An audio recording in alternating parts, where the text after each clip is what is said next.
Hello friends, I welcome you all in my YouTube channel.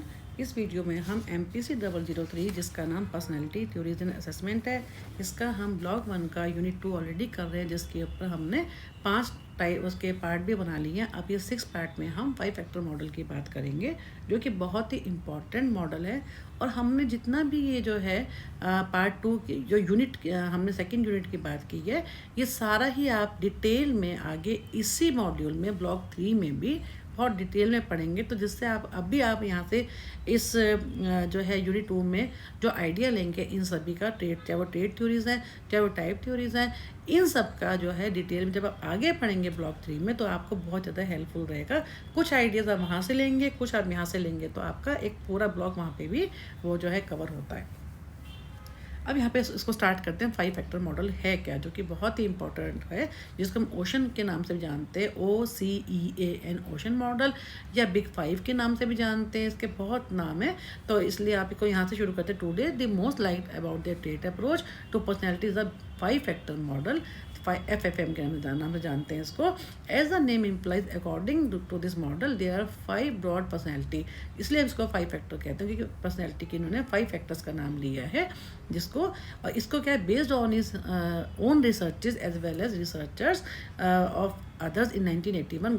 Goldberg का नाम इसे बहुत आता है। इसके अंदर गोल्डबर्ग ने ही दिया था। Goldberg pointed out that it is possible to prepare a model for structuring individual differences among traits of personality. तो उन्होंने मेनली क्या, गोल्डबर्ग ने कहा था कि बिग 5 जो होता है उसे मेनली हम जो 5 जो है पर्सनैलिटी के ट्रेड्स होते हैं, जिसके कारण हर इंडिविजुअल जो होता है एक दूसरे से अलग दिखता है। तो big 5 was meant to refer to finding that each factor subsumes a large number of specific traits। अब हर एक जो 5 इन्होंने 5 फैक्टर मॉडल का है, हर जो ट्रेट है उसके अंदर और भी ट्रेट्स होते हैं, जिसके कारण से एक किसी की जो है वो पर्सनैलिटी बनती है। एक फैक्टर के अंदर बाकी और भी सुपर फैक्टर्स होते हैं। फर्स्ट है, अगर हम ओशन की बात करते हैं, OCEAN, वो भी ऐसे ही है। ओ का मतलब क्या है, देखो यहाँ पे आएगा ओ है ओपननेस। सी के बारे में हम बात करते हैं, इन्होंने क्या है, कंसाइटियसनेस। ई के बारे में एक्सट्रावर्ट। ए के बारे में क्या है, एग्रीएबलनेस। एंड एन का मतलब क्या है, न्यूरोटिज्म। तो इन्होंने ऊपर नीचे कर रखे हैं, लेकिन ओशन का मतलब यही है। अब नंबर 1 पे बात करेंगे एक्स्ट्रावर्जन। एक्स्ट्रावर्जन क्या होता है, जो कि जैसे हमने अभी पहले कई बार पढ़ा है कि इसके बारे में एक्स्ट्रोवर्ट जो पर्सनैलिटीज होती हैं, this factor assesses the quality and intensity of interpersonal interaction. कौन कितना इंटरेक्टिव है, कितना वो सोशल है, कितना वो लोगों से बात करके खुश होता है। High scorer in this factor is character by being sociable है, एक्टिव है, टॉकेटिव है, पर्सन ओरिएंटेड है, ऑप्टिमिस्टिक है, फन लविंग है, एफेक्शनेट है। यानी जो एक्सट्रोवर्ट होते हैं वो क्या होते हैं, इनमें ये क्वालिटीज़ होती हैं। अब उसके बाद बेस जहाँ पे जिनका हाई स्कोर है, इसमें एक्सट्रोवर्ट में उनका ये होता है, जो इन्होंने अभी हमारे को ट्रेट्स बताए, क्योंकि हमने बताया ना कि एक ही फैक्टर के अंदर और भी अंदर जो है और ज़्यादा ट्रेट्स होते हैं, जैसे अभी हमने इनके बारे में बात की। वेयर लो स्कोरर क्या होते हैं, उसमें क्या होता है, by being reserve, sober, aloof, task oriented, जो कि अब रिजर्व रहते हैं, अपने आप से मतलब रखते हैं, अपना जो काम है काम करते रहते हैं, अलूफ रहते हैं, अकेले रहते हैं, रिटायरिंग होता है, क्वाइट होते हैं, शांत रहते हैं। तो यानी क्या है, इस टाइप के लोगों को हम एक्सट्रोवर्टेड और इंट्रोवर्टेड कहते हैं। नेक्स्ट है न्यूरोटिज्म। इसमें क्या होता है, न्यूरोटिज्म क्या होता है, जो ऐसे लोग जो कि इमोशनली अनस्टेबल होते हैं, जो कि किसी भी बात से बहुत जल्दी वो जो है अपसेट हो जाते हैं, वो हमारे क्या होते हैं, न्यूरोटिज्म। इसमें क्या, this factor assesses adjustment versus emotional instability. Person high on, अब जो न्यूरोटिज्म जिसमें हाई ऑन होते हैं, जिसमें ज़्यादा होता है, are prone to emotional instability. Such person tend to experience negative emotion, ज़्यादातर उनमें नेगेटिव इमोशन होती है। And are characterize by being moody होते हैं, सैड रहते हैं, इरिटेबल होते हैं, नर्वस होते हैं, इनसिक्योर होते हैं और हाइपोकॉन्ड्रियल होते हैं। उसके बाद क्या, अगर लो स्कोरर होते हैं, उस वो क्या होते हैं, जिसके अगर जो न्यूरोटिज्म के अंदर उन्होंने कहा है, इसके ऑपोजिट कौन से होते हैं, जो कि बड़े काम होते हैं, रिलैक्स होते हैं, अनइमोशनल होते हैं, hardy and self satisfied. Thus this factor differentiates people who are emotionally stable from those who are emotionally unstable. यानी ये जो फैक्टर है हमारे को, जो इमोशनली स्टेबल है उनको और इमोशनली अनस्टेबल है उनको, दोनों को आपस में क्या करता है, डिफ्रेंशिएट करता है। तो ये हमारा क्या हो गया, न्यूरोटिज्म। नेक्स्ट है कंसाइंटियसनेस। कंसाइंटियसनेस का मतलब क्या है कि कोई कौन कितना उसका जो कितना वो है जिसको बोलते हैं एडजस्टेड है, कितना वो ऑर्गेनाइज्ड है, या किसी को जो है कोई भी काम करता है तो उसकी जो कैपेसिटी क्या है उस काम करने की, वो उसको जो काम करने का उसको तरीका क्या है, इसको हम बोलते हैं मतलब कि मेनली क्या है कि इट, अगर हम सिंपल वर्ड्स में कहें, it refers to the person capacity और organising and completing a task in hand. जिसको काम दिया जाता है वो क्या, उसकी कैपेसिटी क्या है उसको अपने गोल को अचीव करने की। कहने का मतलब this factor mainly assess the person degree of organize, वो कितना ऑर्गेनाइज्ड है, ऑर्गेनाइजेशन, परसिस्टेंस है, and motivation in goal directed behaviour, जो भी उसके गोल्स हैं उनके लिए उसका वो कितना मोटिवेटेड है। उसके बाद in other words this factor describe task and goal directed behaviour and the socially required impulse control behaviour, जो कि बड़े ऑर्गेनाइज होते हैं, जो कि इम्पल्सिस जो होते हैं उनके कंट्रोल में रहती हैं, सोशली अप्रूव्ड होते हैं। This factor easily differentiates individual who are dependable, organised, hard working, responsible, reliable and thorough, ये हो गया high scorer, from those who are undependable, disorganised, unreliable, impulsive, irresponsible, lazy and negligent, ये हो गए लो scorer. जैसे अब तक हम करते आए कि हाई स्कोरर में ये क्वालिटीज़ होती हैं, और जो उसके ऑपोजिट होते हैं लो स्कोरर, उनकी जो है ये क्वालिटीज़ होती हैं।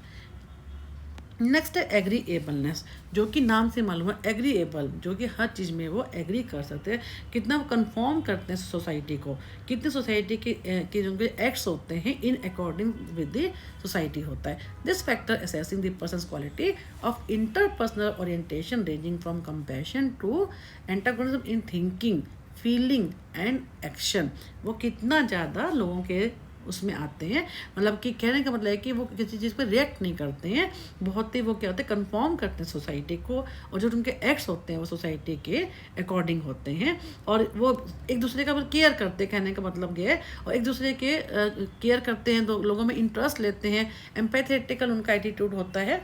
तो उसमें क्या होता है, हाई स्कोरर क्या होते हैं on this factor would be characterized by soft hearted होते हैं, गुड नेचर्ड होते हैं, ट्रस्ट करने के लायक होते हैं, हेल्पफुल होते हैं, स्ट्रेट फॉरवर्ड होते हैं, एंड फॉरगिविंग, कोई भी किसी से कोई गलती होती है उसको फॉरगिव कर देते हैं, और बहुत ही इनको जो है लोग लाइक करते हैं कि एग्रीएबल है ना, हर एक को वो हर चीज़ वो एग्री करते हैं, किसी चीज़ में वो रिवर्ट नहीं करते, उसको रिवोर्ट नहीं करते। Whereas the low scorer कौन से होते हैं, सिनिकल होते हैं, सस्पिशियस होते हैं, अनकोऑपरेटिव होते हैं, और लोगों से बदला लेने के बारे में सोचते हैं, इरिटेबल होते हैं और मैनिपुलेटिव होते हैं। तो ये सब क्या हो गया इसके बारे में, इसके वाइस वर्सा, जो कि लोअर साइड पे है, जो कि एग्रीबल नहीं होते, जिनके लो स्कोर्स होते हैं। ओपननेस, ओपननेस में क्या होता है, बड़े फ्रैंक होते हैं। ओपननेस का मतलब क्या है, जिसके अंदर प्रोएक्टिव होता है, जो लोग ओपन होते हैं हम और किसी भी काम को करने के लिए आगे आ जाते हैं। तो ये जो ओपननेस का मतलब क्या होता है, it gives an idea of proactiveness and जो है कैसे कोई जो है वो कैसे कोई न्यू एक्सपीरियंस को लेने में कैसे वो रेडी होता है, नई चीज़ों को करने में प्रोएक्टिव कैसा होता है, उन सबको हम कहते हैं ओपन है। वो इंडिविजुअल जो है जिसके अंदर ये जो होता है फैक्टर, उसको हम कहते हैं ये जो है बहुत ही एक्टिव है। इसमें जैसे इन्होंने क्या कहा कि this factor is proactive seeking and appreciation of experience for its own sake as well as tolerance for and exploration for the something new and unfamiliar, जो कि हर चीज़ नया करने में वो विश्वास करते हैं जिसके बारे में उनको नॉलेज ना हो, अनफेमिलियर हो। High scorers would be characters by being good nature होते हैं, वार्म होते हैं, सिंपैथेटिक होते हैं, कोऑपरेटिव होते हैं, और इसका जो वाइस वर्सा जो लो स्कोरर होते हैं उनमें क्या होता है, वो अनफ्रेंडली होते हैं, एग्रेसिव होते हैं, अनप्लेजेंट होते हैं, आर्ग्यूमेंटेटिव होते हैं, वो आर्ग्यूमेंट करते हैं चीज़ में, कोल्ड एंड इवन होस्टाइल। अब जो है इसमें क्या होता है, इस first letters of the big 5 dimensions can be recorded to spell the word OCEAN. अब जैसे हमने अभी किया ना, ओपननेस किया, कंसाइंटियसनेस किया, ई एक्सट्रोवर्ट हो गए, ए हो गया एग्रीएबल हो गए, एन क्या होता है न्यूरोटिज्म के बारे में। अब क्या for assessing this big 5 dimension, Goldberg ने, क्योंकि 1992 में गोल्डबर्ग का ही नाम आता है, गोल्डबर्ग ही ये मॉडल है, तो उन्होंने क्या किया, डेवलप्ड एक क्वेश्चन है, उन्होंने क्वेश्चन बनाया ट्रांसपेरेंट बाइपोलर इन्वेंट्री, यानी बाइपोलर तो आएगा ही, क्योंकि या तो एक साइड होगी या दूसरी साइड होगी। Still another much more popular questionnaire to assess big 5 has been developed by, उसके बाद कोस्टा एंड मैक्रे ने 1919 में उन्होंने भी किया, and this questionnaire has been named as a NEO PI R, बहुत ही फेमस है ये, आप इसको पढ़ेंगे ब्लॉक 3 में काफ़ी डिटेल में, कि ये जो क्वेश्चनियर है इसको पर्सनैलिटी इन्वेंट्री नियोपाई के नाम से जानते हैं। Originally this inventory assessed only NEO इन्होंने खाली न्यूरोटिज्म, एक्सट्रोवर्ट और ओपननेस के बारे में बात की थी, बट लेटर इन्होंने ए और सी को भी डाल दिया इसके अंदर, जिसके कारण ये ओशन बन गया। A and C were also included. In this new inventory, each dimension or factor is defined by 6 facets and each facet is measured by 8 item. उसके बाद इन्होंने कहा कि हर एक जो है, बाद में जब उन्होंने ये 2 ऐड कर दिए तो उन्होंने ये बताया कि उसको आगे फर्दर इन्होंने क्या किया कि 6 facet and each facet is measured by 8 item. Therefore the latest version क्या कहते हैं, नियो पाई आर के जो लेटेस्ट वर्जन है में 240 आइटम्स है, जिसको 5 × 6 × 8 के नाम से हम कहते हैं। 5 × 6 30, 30 × 8 यानी क्या हो जाएगा 240 आइटम जो है बन जाएंगे। On the basis of several studies, McCrae and Costa are convinced that these 5 factors as measured by NEO PI R sufficient for describing the basic dimension of personality. वो क्या कहते हैं कि ये 5 डायमेंशन बहुत है अपने अंदर, अपने आप में, जिसके अंदर हमने क्या किया 240 आइटम है। किसी की भी पर्सनैलिटी के लिए ये इतने जो हैं ये मोर देन सफिशिएंट होते हैं। इनके बेस के ऊपर हम जो है किसी की पर्सनैलिटी के बारे में बता सकते हैं। तो इसके अलावा उन्होंने क्या कहा है, in fact they go beyond this to say that no other system is as complete and yet so. कहने का मतलब है कि इसके अलावा कोई और ऐसा सिस्टम नहीं है जो कि इसके बाहर हो। सब जो है किसी की पर्सनैलिटी को हम इन जो ओशन के जो ये 5 फैक्टर्स हैं जिनके आगे इन्होंने क्लासीफाई करके 240 आइटम्स कर दी हैं, ये इनसे हम किसी की पर्सनैलिटी के बारे में बता सकते हैं।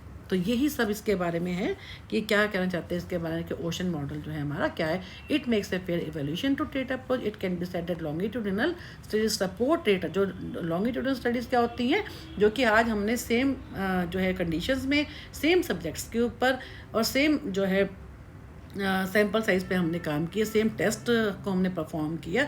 अब उसी को हम जो है कुछ टाइम के गैप के बाद दोबारा सेम सब्जेक्ट्स रहेंगे, सेम कंडीशंस रहेंगे, सेम टेस्ट हम करेंगे एडमिनिस्टर, तो क्या रिजल्ट्स आएंगे। तो उन्होंने क्या कहा कि ये जो इनकी जो अप्रोच है, ये लॉन्गिट्यूडनल अप्रोच जो स्टडीज़ होती है वो उसकी अप्रोच को सपोर्ट करती है। McCrae and Costa have studied personality traits of person over time and have found them to be stable for a period of 3 to 30 years। क्योंकि लॉन्गिट्यूडनल स्टडी में भी होता है कि कुछ टाइम के बाद फिर से हम वही स्टडी करते हैं सेम सैंपल पे।